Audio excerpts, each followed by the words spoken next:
Hey everyone, this is Riddle Hugger AJ Raven. I'm here with my recommend review of Animal Kingdom Season number 6, Episode number 5, which is titled Covet. Now, full disclosure, I was provided with an advanced screener for this episode, free of cost for review, and the opinions that I share are my own, so this isn't like a paid sponsor video or anything. So the episode opens up with Darren and Joshua basically scoping out vehicles that they need to steal, and they're like, you know what, we can't just steal anything because we don't have time to paint it entirely and all of that stuff. And I think their usual vehicle guy, he's out there being settled with a new family or something. And I think Darren misses that. I think Darren, he basically had a family with Adrian, but now Adrian's gone. And I think after what happened in the previous episode, we aren't going to see his previous love interest anymore. So yeah, Darren misses a sense of family that he ended up creating with Adrian. And yeah, I don't think that he'll be able to recreate that again, unless he basically runs away from the country to be with Adrian. But let's see. So while these two are talking, Joshua notices that something is off with Darren, and he's like, okay, so what's off? And Darren's like, oh, nothing. It's just, I'm a bit worried about Greg because he's been hanging out with this new guy, his new sponsor, Vince. And it's not, I don't think that Vince is the type of person that he needs to be hanging out with, and Joshua's like, well, it's working, right? It's working for Greg when it comes to his sobriety. And Darren doesn't like Greg when he's sober, and this is also where Joshua, Darren's like, but Greg is lying, you know? He told me that he was going to the gym, but he wasn't at the gym. He ended up hanging out with Vince, and Joshua's like, is that going to be a problem for us? And Darren doesn't necessarily reply. So we cut to Craig, and he's out with Vince and his crew, and they're doing a job. They're basically stealing something from a truck driver, and as they're stealing, one of the team members ends up dropping some of the loot, and the and the truck driver notices. He comes out. It turns out that the truck driver was hooking up with another woman, and the truck driver is like, okay, let's fight. And of course, Craig is able to knock him down, and the woman that he's with, she comes out of the truck, and she's like, hey, he still owes me like $40. And Greg is like, okay, take it and leave, just run away. So Greg isn't necessarily happy with the type of job that he pulled. It was very, very risky, and he does end up having that conversation with Vince later on. So it's time for Andrew, Julia, and Baz to do the job, because in the previous episode, Smurf just wants Andrew to go and steal from the church that he ended up visiting. And Andrew has conflicted feelings. And even though Julia told Andrew in the previous episode that Smurf can't force him to do a job if all of them said no, it turns out that Andrew can't say no to his mom, and he's like, okay, let's do this. And Julia's like, hey, Andrew. Not Julia, my bad. We have this scene where Janine sits down with Andrew, and she's like, you know what, Andrew? It's kind of a good thing that you ended up meeting that priest, because I was very worried about what our next job was going to be. And yeah, just like that, like a miracle, this job came to us. And I'm like, really, Janine, really? But yeah, I'm like, oh no. And she ends up talking about how there's a word for this, some sort of divine intervention. And I'm like, Janine, this isn't good. She's basically, she really is ruining Andrew, and the flashbacks are basically showing us the corruption of Andrew and Julia. So Andrew walks away because he's like, okay, let's do the job. I don't think he even eats breakfast. So we cut to Joshua, and Joshua is hooking up with Penny, which, duh. And it turns out that Joshua, I guess, has feelings for Penny now. And then Penny talks about how her husband is coming back, and she needs to go home and whatnot. And if Joshua wants to call her again, then wait. Did she know that her husband was coming back? Yeah, she didn't. She ended up learning about that a bit later. So yeah, she's like, you know what? I need to go home, and if you want to call me next, call me earlier. So we cut to Greg, and he's scoping out their next job. So from the previous episode, we learned that because Eddie's whole establishment is very, very hard to get into because of all of the security, so the Codys have decided that they're going to hit a party where Eddie will be showcasing some of his pieces, and the party is of some weird celebrity influencer. And Greg goes to scope the area. There's a whole bunch of paparazzi outside the place, and even inside the place there's a whole lot of security. The paparazzi just can't go in. even though Greg tries to. And this is where one of the paparazzis tells Greg that, you know what, one person was was able to go into the property. And Craig is like, how did he do that? He's like, well, he ended up hiding behind like a landscaping truck or whatnot. And Craig is like, okay, but when he got found out, what happened? Did they call the police? And the paparazzi is like, no, they didn't call the police. The celebrity didn't want to make this a big deal. But the security talked to him and we never saw him again. And Craig is like, oh, okay. So Joshua and Andrew are basically trying to plan how they're going to go about doing this job. And Lark keeps calling Joshua, and Andrew's like, aren't you going to answer that? And Joshua's like, I'll answer it later. And I'm like, Of course he's going to ignore Clark now that he's with Penny. So Darren comes in, and Darren is impressed by the fake jewelry that Joshua's contact was able to create. And Andrew's like, hey, leave the jewelry, please don't touch. And then he ends up being the one who irons on a patch on Darren's outfit, because it turns out that Darren is going to go into the property where the party is going to happen. He's going to go into the property as a fire marshal. So we cut to Baz and Andrew, and they're able to steal from the church. However, as they're making their way out with the safe, a person comes in, and Baz is like, who the heck is that? And Andrew's like, I don't know. So they have to run. And yeah, Baz is very, very unhappy because according to Andrew's information, they were supposed to have like 2 hours alone to steal, but that guy ended up ruining their plans. So it's time for the Codys to meet with their financial planner or whatnot, and Penny's there, and Penny's like, okay, Raj, we'll see you guys. I think his name is Raj, right? She's like, Raj, we'll see you guys, and Joshua's like, we just need a few minutes. I'm waiting on my uncle. And yeah, Penny's attitude is very different towards Joshua, and he notices that, and he doesn't like that. And Penny's like, well, if you guys want to reschedule, and Joshua's like, no, we just need a few more minutes. And thankfully, Craig comes in. So we get a little scene where Raj ends up explaining to everyone that how they're going to be investing and how much money they'll be making and whatnot in their savings account. I didn't understand a lot of this. And as Penny is making her way around the room, giving them bottles of water, Joshua, again, he's noticing something different about Penny. So it's time for them to go, and they're like, okay, so all of us are ready with the plan, right? We are doing this. And Darren is like, yeah, we are doing this. And Darren notices that Craig's hand is bruised because he ended up getting into a fight with a truck driver. And he's like, okay, Craig, what happened with your hand? And Craig is like, what the heck happened with your face? And Craig walks away. So yeah, there's still tension between Craig and Darren, which Andrew doesn't like. So Andrew's like, okay, Joshua, let's go. But Joshua notices Penny outside smoking, and he's like, hey, give me a second. He goes and he talks to Penny, and he's like, okay, girl, what's up? Why are you being cold towards me? And Penny's like, it's not you, it's us. So it turns out that her husband, in order to surprise her, he came home early, and she's like, you know what? Thank heavens I was able to make it home this morning, not last night, my bad. This morning before he arrived. And Joshua's like, okay, so does he suspect something? And she's like, no, he doesn't suspect anything, but this is very, very risky, and I don't think I can continue seeing you. And Joshua's like, we'll see about that. So of course Andrew notices the conversation, and he's like, you know what, Joshua, her husband is back. She had a wedding ring, and if her husband ends up finding out that you're having an affair, he might come after you, and that might cause problems with the family. And Joshua's like, that won't happen. And yeah, even Andrew tells Joshua that, you know what, there's other women out there. You know, Joshua, there are other women out there. And Andrew is kind of right, but Joshua has eyes for Penny. I think he just wants someone that he can't have. He likes the rush of sneaking around with Penny, maybe. So Baz and Andrew and Julia, they come home. Craig and Darren are in the pool, and they were able to steal a lot of stuff. And Andrew is sulking, and Janine is like, okay, Baz, how did the job go? And Baz lies to her. He's like, yeah, no problems, everything was fine. And Julia I think that Janine notices that Baz is lying to her. And Baz, because he's angry at Andrew, he goes to Andrew and he's like, okay, so what the heck was that? You told me that we were going to have 2 hours alone to steal. Who was that guy? And Andrew's like, I don't know. And Janine is, of course, looking at the conversation that they're having. And this is where Baz is like, you know what, Andrew, if you aren't serious about this, if we end up making these minor mistakes, then Janine isn't going to give us a bigger job. You know about that, right? And Andrew's like, I don't care.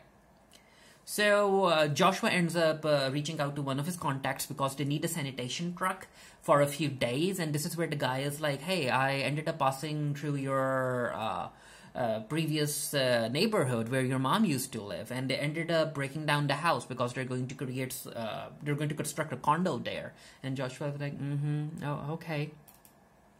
So Andrew is working on something in his workshop, and this is where Augie calls him, and Augie continues calling Andrew. And Andrew finally answers the phone. He's like, okay, Augie, what the heck is it? So it turns out that one of the skater boys ended up being injured on Andrew's property, which again is something that Joshua warned Andrew about. And Andrew's like, okay, I'll be on my way.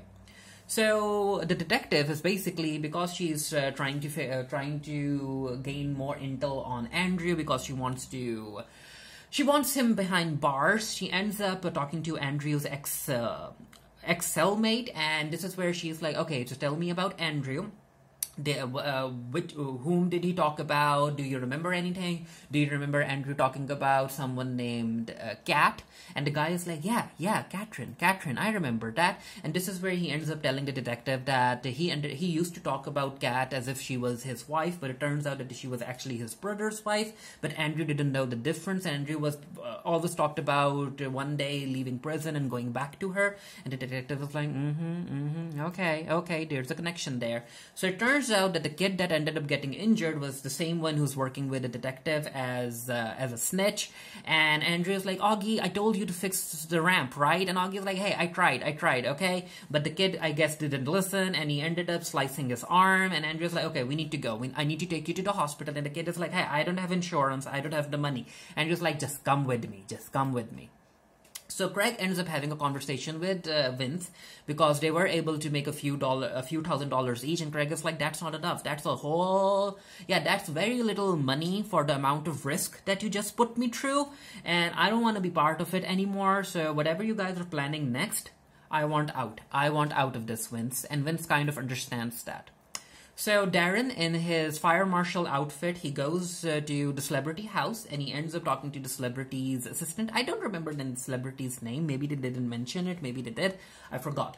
So the assistant is like, okay, so you want us to have permits? We have never required permits before for a party, and I haven't actually seen a fire marshal come over before. And he's like, well, you guys have been lucky until now, but I'm here, and there's a lot of fire hazards over here, so you guys need permits. And if you guys don't need, and if you guys don't end up having permits before the party, then I need to close the party down. And of course the assistant is like, don't do that, please. And is there any way that you can allow us to continue having the party? And Darren's like, yeah, there is a way if you let me attend the party. And I'm like, okay, the plan is coming together.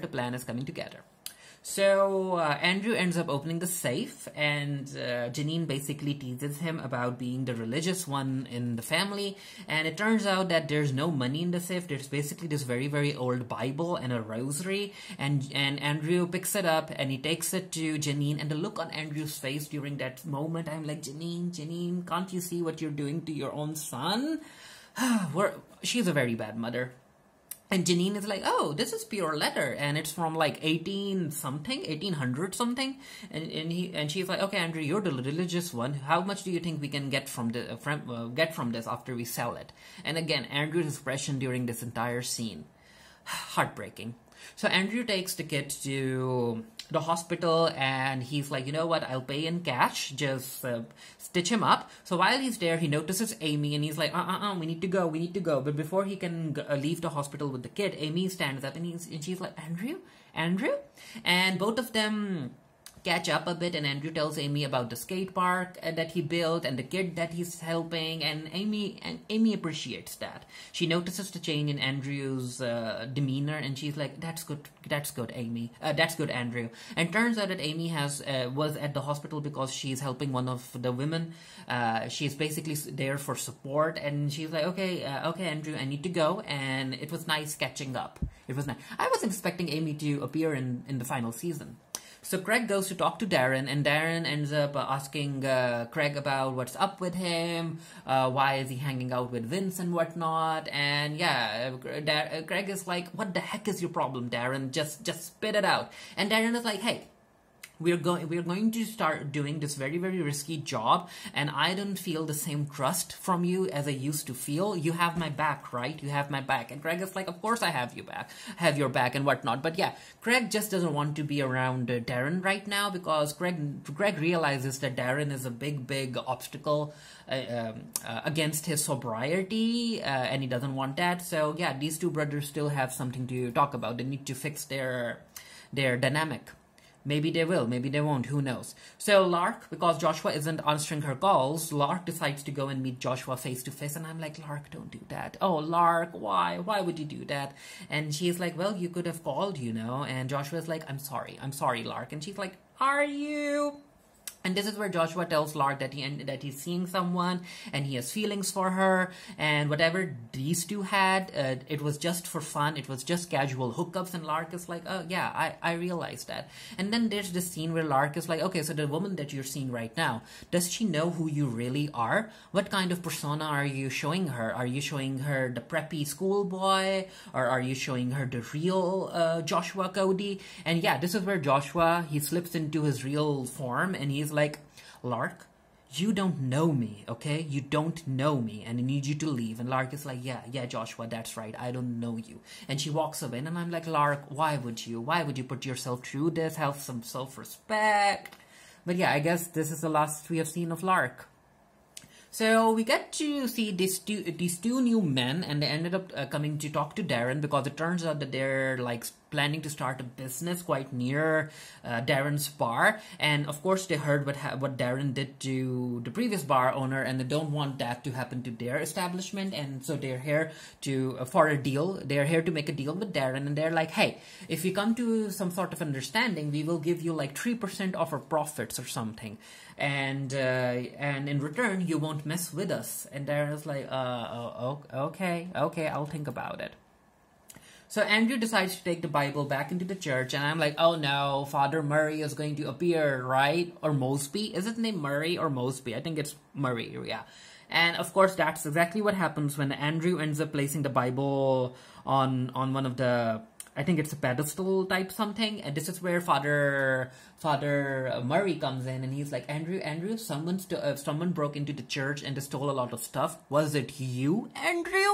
And Andrew's expression, he's like, ooh, but before he can say anything, he basically doesn't say anything, and he starts beating the priest up. And I'm like, Andrew, why?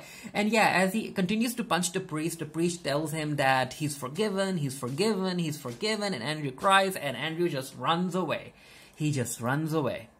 So Darren ends up talking to Joshua about the two men that came here in order to make a deal, and Joshua's like, you know what, take the deal, Darren, but we need to increase the profits that they'll be giving us. I think Joshua talks about increasing it to 15% or something, if I remember correctly, and Darren's like, okay, let's do that.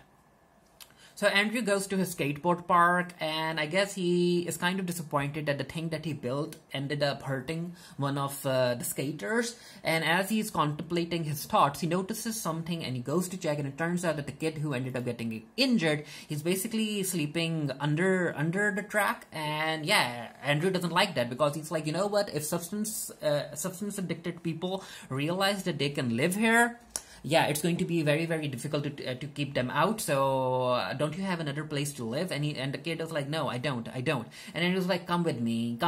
And I'm like, really? The kid is working with the detective as a snitch. Can't she like pay him some dollars? So Vince invites Craig over to his shop, and he has a surprise for Craig. It's basically a bike that he ended up making for Craig, and Craig is like, "Is this really for me? But what's the catch? Vince? If this is supposed to be some sort of payment for the upcoming job, I don't want it." And Vince is like, "Hey, there's no catch, no payment." And this is where Vince basically tells Craig that he appreciates Craig setting him straight, and that from now on they won't be pulling any jobs because he just can't risk going to jail. And I'm like, okay, so Craig is basically telling Vince not to pull jobs, but he is basically working with his own brothers to pull a very, very dangerous job. Talk about hypocrisy. And also, I like how the writers are handling Vince's and Craig's friendship, because because this is the type of friendship that I like. That's not queer baity. It's just two straight men being friends and being supportive towards each other without any queer subtext. I like that. I like that. Not that I'm against queer representation, of course I'm not. I just don't like writers exploiting a certain part of the audience through queer subtext. I'm not a fan of that. Like Starrick, Castile, I don't like that. So yeah, Penny is basically trying to spend time with her husband, who is already asleep, watching TV, and she notices Joshua outside the house, and I'm like, yep, Joshua couldn't stay away. He couldn't stay away. So Penny is like, Joshua, you need to leave. My husband is inside. And Joshua, he gets his flirt on, and he's like, do you want me to leave? Penny's like, you have to go. And again, he's like, do you want me to leave? And, but yeah, these two end up hooking up right outside Penny's house, and I'm like, this is going to turn into trouble very, very soon. Very, very soon. So Andrew takes the kid to his house, and he's like, you can sleep in the garage, and he tells the kid that going inside the house is forbidden, and the kid is like, thank you, Andrew. So young Andrew comes back, and of course he is an emotional mess, and this is a scene that I really like because he's huffing and he's puffing, and because he's Andrew and he's unpredictable, even Janine ends up being a bit scared of him during this moment, and I really like that because if I was in Janine's place, I would be scared too. Like, Andrew can hit me and I wouldn't be able to do anything back, basically. So this is where Janine is like, okay, what happened?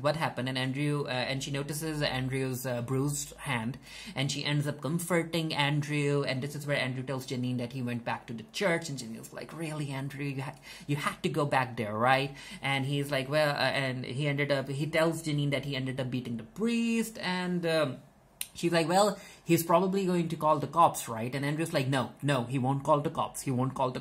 So Janine brings out a bowl of cold water, and she submerges Andrew's knuckles into the water. She's basically comforting him, and she's like, you know what, Andrew? Just look at yourself. Those people made you feel bad about yourself, didn't they? That's what I was warning you about. And she ends up telling Andrew that he never has to feel bad about who he really is, not in front of her. And yeah, it's all manipulation. It's all part of Janine's plan to continue manipulating Andrew and keeping him under her control. And this is where the episode ends, because she's telling Andrew that if he continues to go to other people, if he continues to associate with the church or anything, those people are going to make him feel bad. However, with Janine, he never has to feel bad because she accepts who Andrew really is. And I'm like, So I will be doing a written review for the Geek Theory. The link to the review will be down in the comment section below as soon as the review goes up. Let me know what you thought of this episode. And of course, I'm looking forward to episode number 6 because I'm really interested in seeing whether or not the Cody men will be able to pull such a risky job. But yeah, let me know. And until next time, stay happy, stay safe, stay blessed. See you guys later. Bye.